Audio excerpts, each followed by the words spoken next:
राम राम। कई बार दोष हमारा होता है और हम कहते हैं भाग्य ने मेरा साथ नहीं दिया।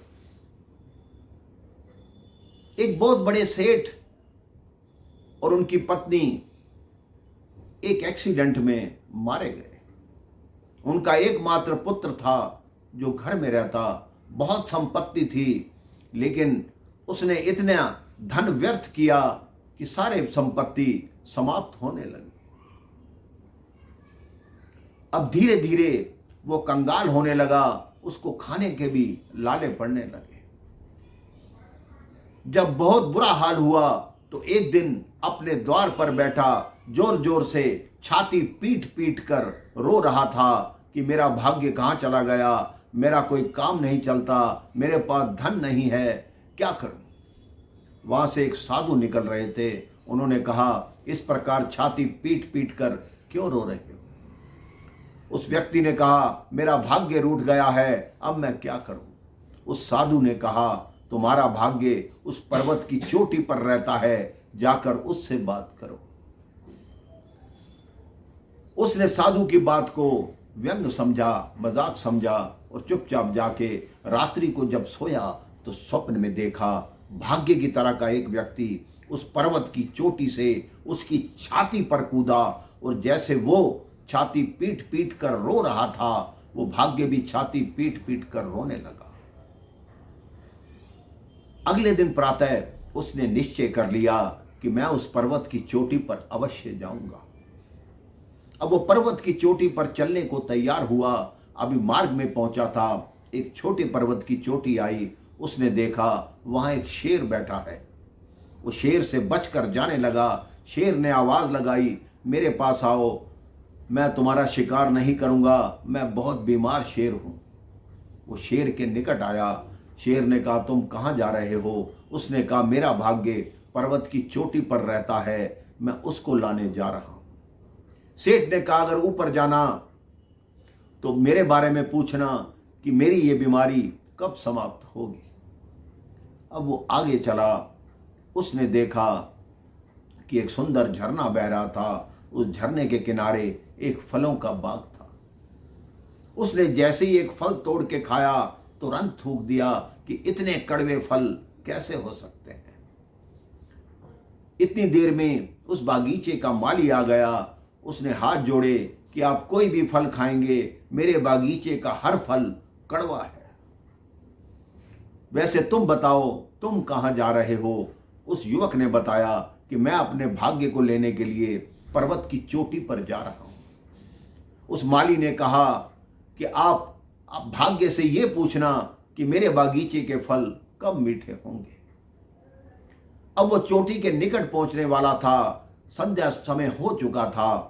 उसने देखा एक बड़ा सुंदर महल है। उसने सोचा, आज यहीं विश्राम करता हूं, प्रातःकाल ही अपने भाग्य से मिलूंगा। वो उस महल में पहुंचा। एक सुंदर युवती ने द्वार खोला। उसको कहा, विश्राम कीजिए, आप कहाँ जा रहे हैं। उसने कहा कि मैं अपने भाग्य के पास जा रहा हूं, उनको लेने जा रहा हूं। उस युवती ने कहा, क्या मेरा एक प्रश्न अपने भाग्य से पूछेंगे कि मेरे जीवन में खुशी कब आएगी, मेरे जीवन में हमेशा उदासी रहती है। वो अगले दिन प्रातः उस पर्वत की चोटी पर पहुंचा तो उसने देखा भाग्य जैसा एक व्यक्ति उस चोटी पर बैठा था। उसने प्रणाम किया और कहा कि आप मेरे साथ चलो, आप मेरे भाग्य हैं। सबसे पहले जो शेर ने, माली ने और युवती ने उनसे प्रश्न पूछे थे, उन तीनों प्रश्नों का उत्तर पूछा। उस भाग्य ने उन तीनों प्रश्नों के उत्तर दे दिए और भाग्य ने कहा, तुम चलो, मैं तुम्हारे पीछे पीछे आ रहा हूं। अब वो युवक नीचे उतरने लगा। पहले महल में गया, फिर बागीचे में गया, अंत में शेर के पास आया। शेर ने कहा, आ गए। उन्होंने कहा, हाँ, तो मेरे प्रश्न का क्या उत्तर लाए। तो उस युवक ने बताया कि आपके बाद दो व्यक्तियों ने और भी प्रश्न पूछे थे, उनके उत्तर देकर मैं आपके पास आया हूं। तो शेर ने पूछा कि वो क्या प्रश्न थे और उनके क्या उत्तर थे। तो उस युवक ने बताया, उस युवती ने कहा था कि मेरे जीवन में खुशी कब आएगी? तो भाग्य ने बताया कि तुम्हारे जीवन में खुशी तब आएगी जब तुम अपने मन चाहे लड़के से विवाह कर लोगी। तो उस युवती ने मुझे ही कहा कि तुम मेरे से विवाह कर लो तो ये सारा महल तुम्हारा, सारी धन दौलत तुम्हारी। मैंने कहा मुझे तुम्हारी आवश्यकता नहीं, मेरा भाग्य मेरे पीछे आ रहा है, मेरा जीवन तो वैसे ही धन्य है। फिर मैं उस माली के पास गया, उस माली के बारे में बताया था कि जिस झरने का जल उसके बागीचे को लगता है, उस झरने के नीचे स्वर्ण दबा हुआ है।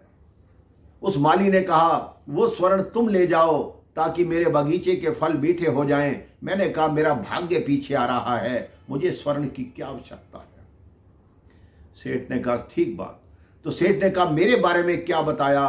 तो उसने कहा तुम अगर किसी मूर्ख व्यक्ति का शीश खा लोगे तो उसके बाद तुम्हारी बीमारी ठीक हो जाएगी। शेर ने तुरंत उसको झपट्टा मारा कि इस दुनिया में तुमसे मूर्ख और कौन हो सकता है, जिसको भाग्य ने सब अवसर प्रदान किए लेकिन उसने ग्रहण नहीं किए। मैं तुम्हारा ही शीश खाऊंगा, तभी ही मेरी बीमारी ठीक होगी। शेर ने उसका शिकार कर लिया और उसको खा गया। हम भी अपने जीवन में यही सोचते हैं कि जो खराब हुआ है वो भाग्य ही नहीं था। अरे आपका भाग्य बनाना आपके कर्म करने से होता है। आप अच्छे कर्म करेंगे तो आपका भाग्य हमेशा साथ देगा। अपने जीवन में प्रभु का नाम लीजिए, अच्छे कर्म कीजिए, हमेशा खुश रहिए, सुखी रहिए। राम राम, जय श्री राम।